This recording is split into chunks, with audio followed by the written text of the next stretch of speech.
We're discussing the assassination of Charlie Kirk, the founder of Turning Point USA, who was killed on September 10th, 2025. His death sent shockwaves through the political world and left millions mourning the loss of one of the most influential conservative voices in America. Today, however, we're not revisiting his political career. Instead, we're examining a series of questions that continue to generate intense debate. I'm about to react to a short video by Candace Owens. In this video, she argues that several details surrounding Charlie's final moments deserve further scrutiny. To be clear from the outset, many of the points raised are Candace Owens' claims and questions, not established facts. Some of her allegations have been strongly disputed by others, including Charlie Kirk's widow and Turning Point USA. So among the issues she raises is the controversy surrounding the emergency communications from the scene. She questions why certain recordings have not been released publicly, why there appear to be inconsistencies between public accounts and what she says was communicated during emergency response, and whether those discrepancies warrant further explanation. She also points to the reported statements such as "we've got him," "we're taking him to the hospital," and another significant phrase that she talks about is "get that off of him." Candace argues that these raise additional questions about what was happening inside the vehicle, who was receiving status updates, and whether the public has been given the complete picture. So my objective in today's video is not to tell you what to believe, it is simply to watch Candace Owens' argument carefully, evaluate the evidence she presents, separate established facts from speculation, and think critically about the questions she raises. So without further delay, let's react to the video.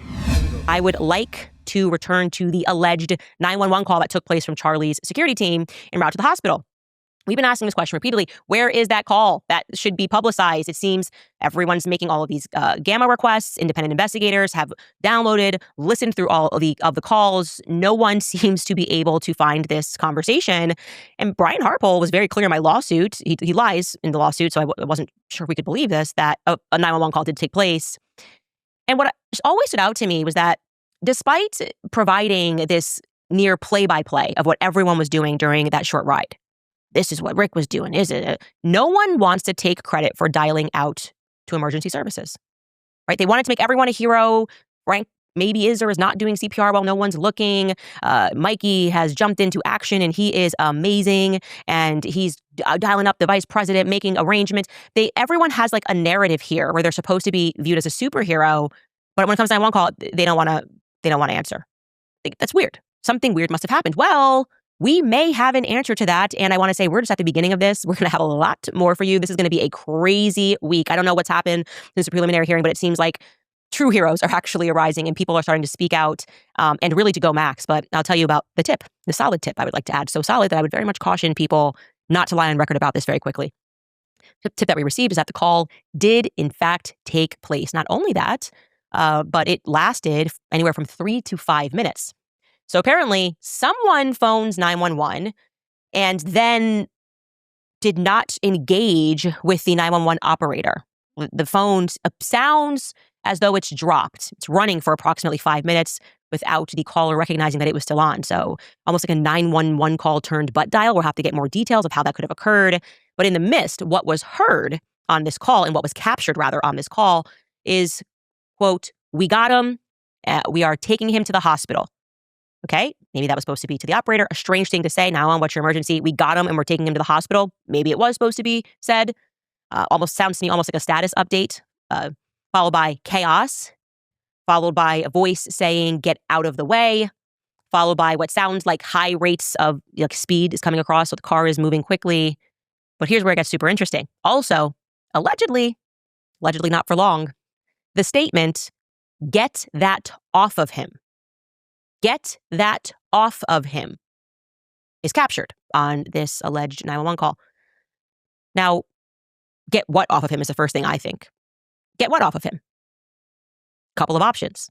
Okay, Charlie didn't have much on him. He had a necklace which had broken. He had on a white Freedom t-shirt. He had on a Rode microphone. There's an off chance that some of that 36 feet of packaging needed to somehow get off of him. That doesn't really make sense because Brian's pretty clear that went into him. So I don't know. But I will say that if this is true, and I believe that it is, that it might go some way in terms of explaining why this 911 call was mysteriously purged from the released calls. That's what it appears to be. It was mysteriously purged. And why the Turning Point team, who loved to tell us what everybody was doing, CPR, being amazing generally, Brian Harpole just getting to work, doing a medical, as he says, Rick Cutler with the tattoo, the mean tattoo, Justin Davis doing 1,000 on the freeway, yet they're reluctant to share who specifically dialed 911. Brian Harpole says, we dialed 911. So guys, that was Candace Owens' perspective, and regardless of where you stand on her conclusions, one thing is undeniable, that she raises questions that she believes deserves answers. Whether those questions ultimately point to innocent misunderstandings, procedural failures, or something more significant is not something we can determine without credible, independently verifiable evidence. At the same time, I see where she's coming from, because transparency is very essential in these sort of cases that attract such enormous public attention. When questions remain unanswered, or when people perceive that information is missing, it inevitably fuels speculation and mistrust. I hope that I can interview her myself. I really want to ask her some critical questions, and I may request an interview. Let's see if that's possible. But guys, as always, I encourage you to think critically and examine the available evidence for yourself, and avoid jumping to conclusions before all the facts are established.